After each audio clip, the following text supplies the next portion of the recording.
Let's continue on this deep dive of Warhammer 40K lore as we get into one of the most heinous and sadistic factions in all of Warhammer 40K, the Chaos Space Marine. Now, it's really easy to misinterpret the lore of the Chaos Space Marine and see them as selfish and self-indulgent individuals who are living their best life in a galaxy engulfed by constant war. But that couldn't be further from the truth. Once a Space Marine turns his back on the Emperor's light, he has doomed his soul for all eternity. He basically becomes a puppet to the Chaos Gods. Now there's 4 Chaos Gods, and each individual one damns the soul of a Space Marine in its own unique way. And we're going to take a look at those 4 different Chaos Space Marines, starting off with one of my favorite, the Noise Marine. Out of all of the Emperor's fallen angels of death, no story is more tragic than that of the Noise Marines. At first glance, these Slaanesh-worshipping traitors appear to bask in the eternal ecstasy created by the Prince of Pleasure. They parade through the battlefield, relishing in the pain and suffering they cause their enemies, as their target's flesh is flayed off their bodies through the deafening sounds of their ubiquitous sonic weaponry. Those who possess the simplest understanding of these Chaos Space Marines are swept up by how much joy these demigods seem to experience. How could a being so free and blissful ever feel even an ounce of pain or misery? Even when wounded, a Noise Marine bursts out with delight as the gash in his armor somehow appears to be placed there on purpose by some overarching power.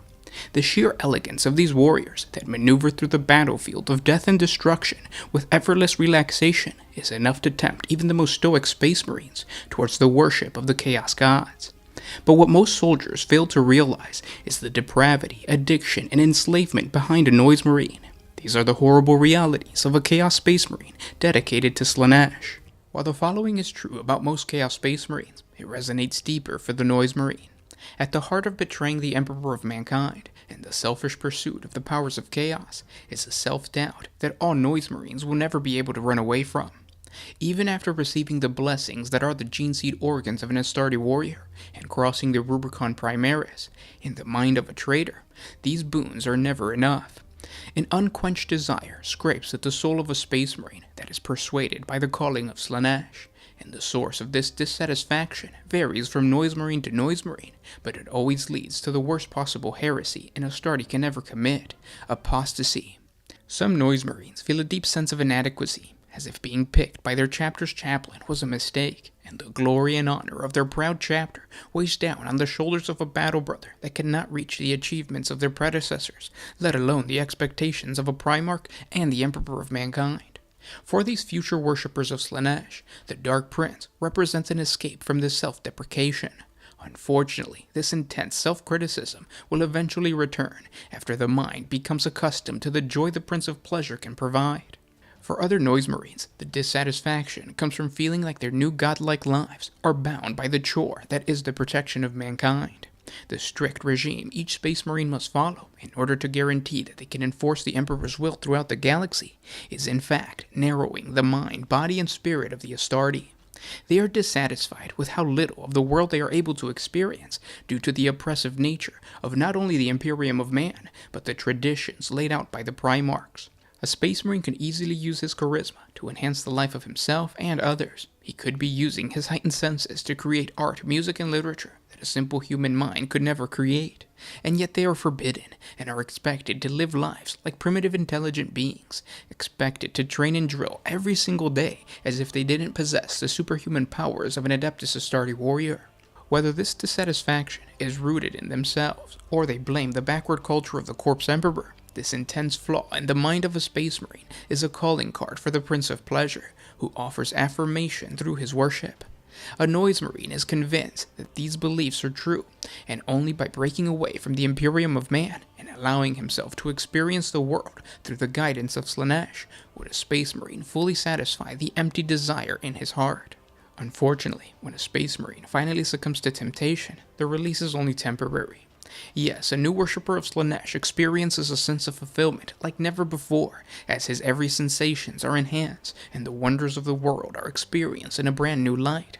But this bliss a traitor feels is gone as quickly as it arrives. In an unaging body, what once felt like an eternity is reduced to a few moments in time, and all the Chaos Space Marine has to show for this first hit is a body corrupted and mutated in accordance to the will of his new master.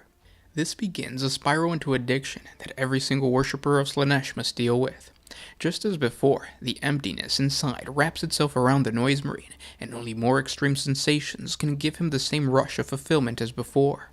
Eventually, moral degeneration sets in, as the Space Marine, corrupted by the Prince of Chaos, engages in only the most extreme behaviors, such as sadistic murder or highly degrading sexual practices, in order to feel the same enhanced pleasure offered by Slaanesh.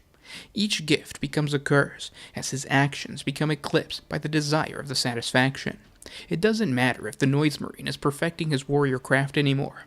All he desires is to feel the same burst of joy, even if it means betraying quality over quantity. Where once killing a challenging enemy felt amazing, now entire worlds must be brutally slaughtered in order to get the same amount of pleasure. At this point, compulsion takes over. The pleasure associated with waging war subsides, and yet the memory of ecstasy and the need to recreate it persists. It's as if the superhuman motivation of the demigod no longer functions. Every depraved act becomes robotic for a Noise Marine. Even though they appear overjoyed in the atrocities they commit, the action loses meaning. The once superb mind of a Chaos Lord is diluted. Tactics become secondary to the amount of pain they can actually cause. And this is what Slaanesh wants from her Noise Marines. She traps them in a web of euphoria that prevents them from realizing how dependent they've become. By the time they realize the true extent of their servitude to the Prince of Pleasure, a Chaos Space Marine can never escape. Their souls belong to her now, and in order to satisfy their desires, they must do her bidding. Ironically, the Noise Marine ends up in the same position he was trying to escape, becoming a slave, bound to the chore that is the servitude of Slaanesh. The same self-doubt that plagued the Space Marine also returns, but now the traitor questions if what he is doing is satisfying the cravings of Slaanesh. Envy quickly sets in, and each Noise Marine looks at their brethren not as warriors with a common cause, but as roadblocks, potentially stealing Slaanesh's gifts. Now, being dedicated to the Chaos God of Pleasure is very misleading for most Chaos Space Marines, but even more so are those Chaos Space Marines who dedicate themselves to the God of Knowledge, the Sorcerer God Tzeentch. Alone amongst the doomed souls in the clutches of the Chaos Gods, the most powerful of them can arguably be the Chaos Sorcerers under the temptation of Tzeentch. Unrestrained by concerns about corruption or morality, the Sorcerers of Tzeentch wield death, destruction, and mutation, the mightiest powers of the warp. But these incredible powers come with a terrible price. The horrible realities of becoming a Sorcerer of Tzeentch are as bountiful as the gifts the Lord of Change bestows on his victims. For every blessing Tzeentch places on a sorcerer, a terrible price must be paid. It starts off innocent enough, as mortal psychers, scholars, and other educated elites who desire great knowledge and power turn to the god of sorcery to advance their plots. Imperial planetary governors are often drawn into Tzeentch's web with the promise of political control. Even low-level workers find themselves tempted by the architect of fate, because in a society as repressive as the Imperium, it can be all too easy to give in to the blandishments of charismatic heretical preachers who promise prosperity if one will just agree to follow a particular path toward enlightenment. It is in the heart of those with the strongest desire to prevail that Tzeentch whispers his insidious promise, offering a means of life eternal to those unwilling to accept death and oblivion is inevitable. Once success and progress begins to be made, the aspiring sorcerer quickly realizes that the path to his supposed enlightenment is much harder than he realized. Scrolls filled with arcane knowledge begin to eat away at his mind. Sorcerer's rituals meant to enhance and improve actually begin to mutate and alter the body. The horrible reality is that the majority of Tzeentch's followers become pawns to the father of lies, and he corrupts their bodies and minds, many ending up as nothing more than chaos spawn. For those students of Tzeentch that show incredible mastery of the sorcerous arts, the changer of ways opens even more paths to power, but the dangers never disappear. Blinded by progress, the novice sorcerer indulges in their ability to tear at the very fabric of reality itself. Sorcery is the truest gift of Tzeentch, and his foolhardy followers wield these powers like they would a gun or a sword, ignorant of the reality that all sorcery flows from the font of the immaterium. They use the energies of the warp as crackling blades and crushing blasts of force, and while their etheric blades are seldom countered by their foes, the weapons slowly begin to mutate the bearer's body. A sorcerer's hands are the first thing to change, as they bend and twist, the bones inside their flesh responding to the mutating effects of the psychic energies. While at first their hands will only burn during the use of warp energies, eventually the fires of the immaterium will linger and the pain will be permanent. Etheric veins begin to appear on a sorcerer's body, each one moving and pulsating like squirming blue worms underneath the skin. Pockets of warp energy bubble up and their skin gets covered in boils. These are gifts from the Great Mutator, each one filled with his powerful exuberance. The lasting torment coming from these mutations ensures that each one of Tzeentch's disciples continues to explore the dark arts, for if their pursuit of knowledge stagnates, the ever-changing warp will rot their bodies. As sorcerers progress, they will develop the power to summon horrific entities from the warp, and at their call, demons will spill forth from the veil to tear horrified victims limb from limb. To mortal eyes, the different demonic legions of Tzeentch are impossible to distinguish, each one as bizarre as the next, but what they lack in resemblance, they make up for in deadliness. Whereas all the Neverborn are puppets to be manipulated by the god of evolution, and their appearance shows the approval of Tzeentch, these demons are not honor-bound to the sorcerer. Like wild animals, tired of their captor, any chaos demon can turn against his summoner. The terror of watching a whole pack of demons rip apart a former ally is truly a horror to behold. And betrayal from the chaotic denizens is not the only horrible reality a sorcerer should worry about, because once entered into ritual contract with Tzeentch, no mystic is safe from treachery. Sorcerers of Tzeentch must always be on guard for backstabbers and cutthroats. Each ally made is just a potential enemy down the road. Many a times, a sorcerer apprentice has poisoned a master. Teachers have sent their students to their inevitable death, and groups of friends have plotted against each other simply to best one another. Students, teachers, and even battle brothers are more than willing to murder one another in cold blood in the hopes of rising in the ranks. The respect of Tzeentch and the drive for knowledge is the only thing that matters in the endgame, and any plot or scheme to get further into this spot is justifiable in the eyes of the followers of the god of deception. The ever-expanding threat from everything that moves is often too much to bear for a sorcerer of Tzeentch, and the feeling of having to look over one's shoulder every single moment becomes mind-altering. Paranoia seeps into the heads of all the followers of Tzeentch. This condition turns into obsessiveness, as shadows get confused for assassins. Poison symptoms are felt when nothing was ingested. The feeling of being watched never goes away, and eventually, even the arcane lore that gave the sorcerer strength and power gets misinterpreted as hidden messages warning of an impending doom. Few followers of Tzeentch can escape this debilitating mental disorder. Those that possess the mental strength to continue will have a much more mind-bending obstacle ahead of them, as they become accustomed to the ever-changing nature of the warp. A sorcerer's perception of the contradictions of linear time and space becomes ever more apparent. Very few species in the galaxy evolved a biological brain able to exist in a nonlinear reality. The stresses of existing in a timeless, fleeting space stretches and grows the mind in otherworldly forms. Other dimensional geometric shapes come into existence all around the mystic. Etheric energies that have always been there are now visible to the sorcerer's naked eyes. But with this newfound vision, madness is a constant threat. The jump between the web of visible dimensions puts so much stress on the senses that sensory deprivation seems to be the only answer to the chaos. The sorcerer is blinded by the very glasses that were meant to help him see. As the sorcerer furthers his development, his powers draw the attention of Tzeentch, and the god of intrigue will appoint ever more leadership to any mystic that has been able to handle his many blessings. Whispering in his ear, the sorcerer will plot and scheme alongside his patron god. The multitude of secret plans unraveling before the sorcerer's eyes will begin to wane on the student of the Master of Fate. Many conspiracies will seem to contradict each other. At times, it will seem that his work is pointless or mundane. Plot after plot that seems to be organized simply for the purpose of scheming. It will all test the sorcerer's conviction. It is at this point that most disciples will begin to believe that they are better than their God, a mistake that will cast them down from his grace, and they will be demoted to mere pawns in the greater scheme of things. Arrogance is the most common downfall for these high-level sorcerers, for no amount of knowledge can allow a sorcerer to best Tzeentch.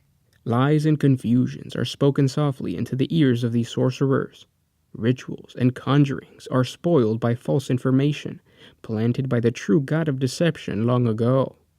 The final horrible reality of being a sorcerer of Tzeentch is that his gifts and powers are only there to further his own plots, and in the end, the sorcerer's free will was just an illusion.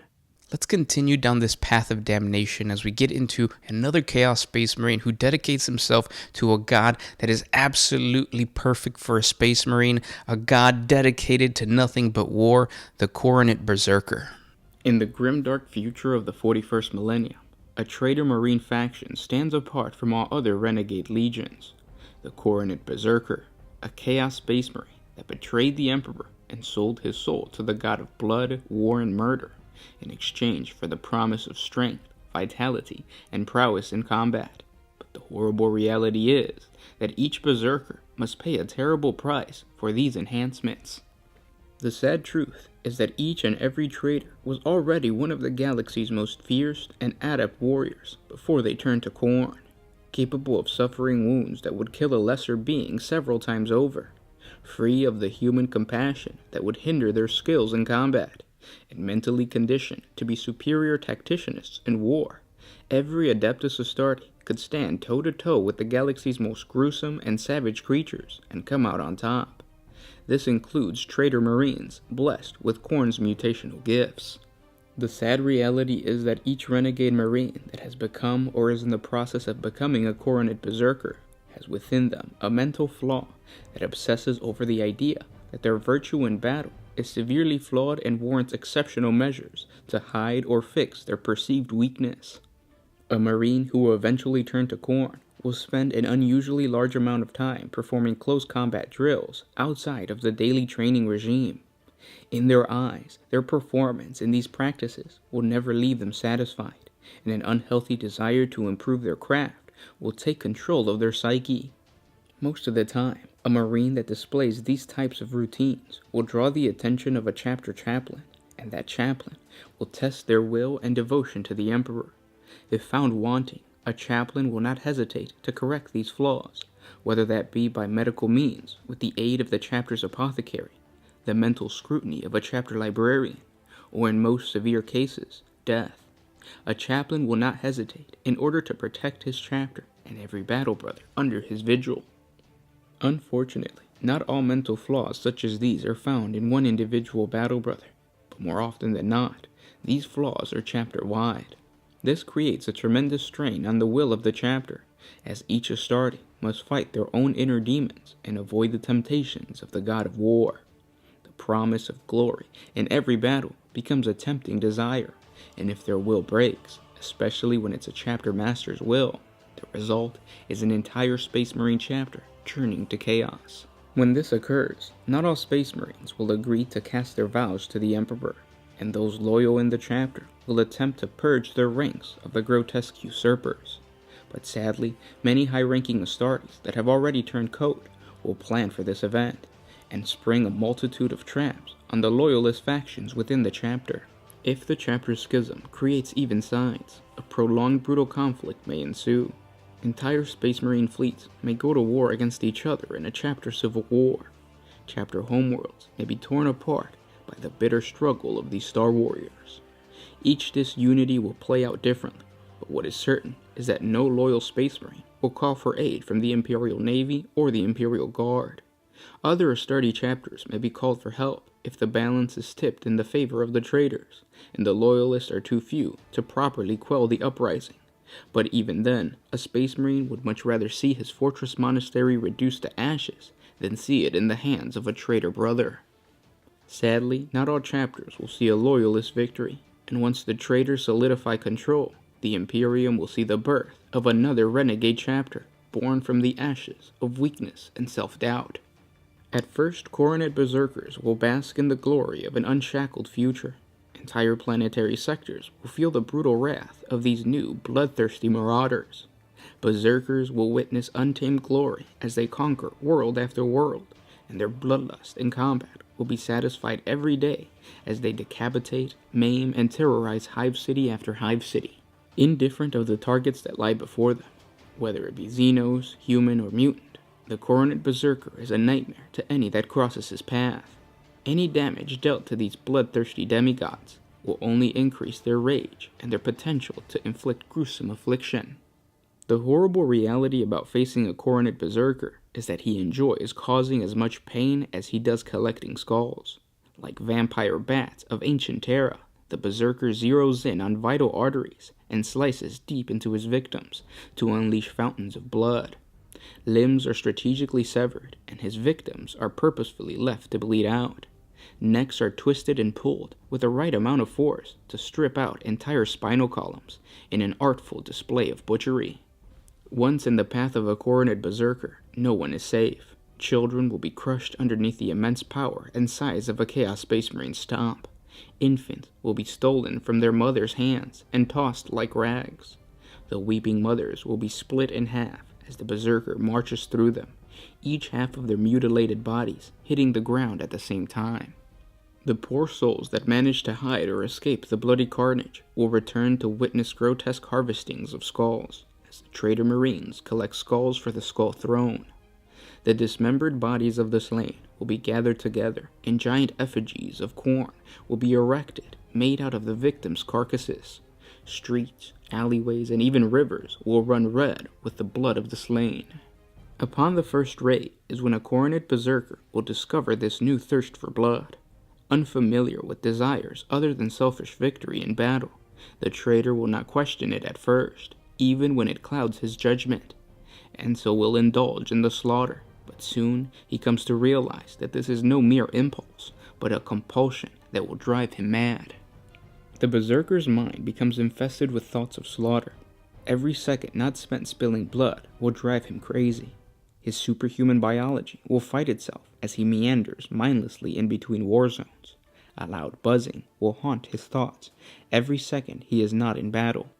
These manic attacks will never fully go away. Only when in melee combat with a formidable foe will the Khorne Berserker have a small sense of peace, but to find an enemy worthy enough to challenge him will prove almost impossible. With few foes dangerous enough to pose a threat to a Khorne-powered renegade Astartes, the Berserker will be forced to reach new levels of massacre. The poor Imperial planets, besieged by Khorne warbands, will see displays of carnage that will make it seem that hell has materialized on their world. Chain axes will rip through flesh and bone as the Berserker charges into fleeing Imperial citizenry. The streets will be paved with chunks of brain matter, entrails, and of course blood. But a killing spree like this will only serve to anger a Berserker, as no real threat can give him the sense of victory he desires. Where once this anger was channeled towards his inadequacies in combat, the Renegade Marine will no longer be able to blame this rage on his own misdoings, and instead channel that fury onto the helpless enemies before him. In a cycle of madness, the Khorne Berserker fights to satisfy his anger, only to be further enraged at the frailty of his fight. Berserkers will turn on each other in order to satisfy their lust for glory in a good fight. Like the lowly greenskins, who squabble amongst each other, it becomes common for Berserkers to get wrapped up in their rage and attempt to slaughter their brothers. Only with the guidance of a willfully strong leader can a Khorne warband be directed properly. But what this demonstrates is the horrible reality that a once proud and stoic superhuman warrior has now been reduced to a savage, barbaric creature. Even when it comes to executing battle plans, a Khorne warband has no tactics. Their savage minds rely on sheer ferocity and melee combat prowess to keep them alive long enough to reach their foes and tear them apart. When en route to war zones and when under the leadership of a commander, the Khorne Berserker is treated like an animal. They are separated as to not kill each other or other members of the army, and must be given fresh meat to satisfy their thirst for bloodshed. Butchering prisoners is often not enough, and Berserkers will make their way towards the ranks of the Chaos Cultists to fulfill their bloodlust. Enraged that they must share a ship with these weak humans, a warband can easily murder tens of thousands of cultists before reaching a war zone, while the majority of the planet sieged by a Khorne warband will be filled with fragile planetary defense forces and weak Astro Militarum troops. At some point, the warband will encounter their former brothers, the Adeptus Astartes.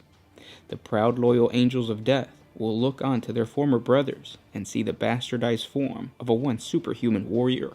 For many of these Khornate warbands, a life of service to the god of blood and murder was a choice not made by them, but forced onto them by their ancient father, Angron. It is known by many Space Marine chapters that the majority of Khornate Berserkers are the remnants of the once powerful World Eater's Legion. Less known is the true story of the Legion and the horrible reality that Angron ordered his apothecarion to insert the device known as the Butcher's Nails implants within every Astarte of the World Eater's Legion to enhance aggression and pain tolerance far beyond that which even the gene-engineered flesh of a member of a Space Marine Legion was capable. These Astartes were subjected to a constant state of hyperaggression, even before they turned to the Chaos God of Murder. The father that they trusted to protect and guide them during the Great Crusade ended up damning the entire Legion and sent them down a course of slavery and condemnation. The final Chaos Space Marine we're going to take a look at today is dedicated to the god of disease and decay, Nurgle. He is the Plague Marine. Confronting a Plague Marine is one of the most fearful and grotesque encounters any individual in the galaxy can have. These repulsive giants lumber forward, leaving slime trails and virulent spore clouds, the revolting appearance and effect of the many gifts given to them by their patron god Nurgle. While unpleasant to look at, no man has ever been able to deny the shock of witnessing a mutated Astarte on the battlefield. And although captivating in combat, the same can be said when off the battlefield.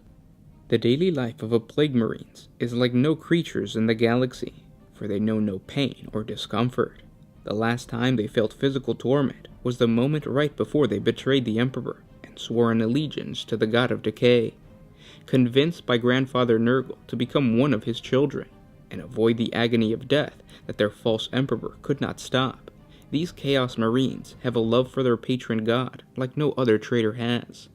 In the mind of a Plague Marine, every day is a blessing given to him by his new father, Nurgle. Without his mercy, the renegade Astarte's life would have ended a long time ago, and so every action taken by a Plague Marine is understood to be a miracle bestowed onto them by the god of pestilence.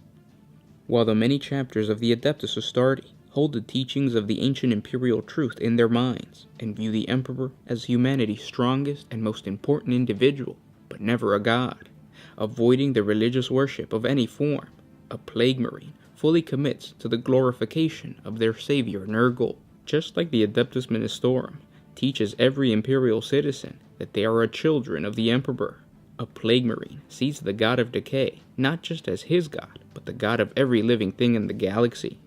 He witnesses how grandfather Nurgle answers the calls of those physically suffering, removing the pain of the sick and dying that turn to him for aid. Exposed to this, a Plague Marine reasons that because Nurgle not only has saved him, he wants to save all other creatures around him, and it is the corrupted Marine's religious duty to aid his master in any way possible.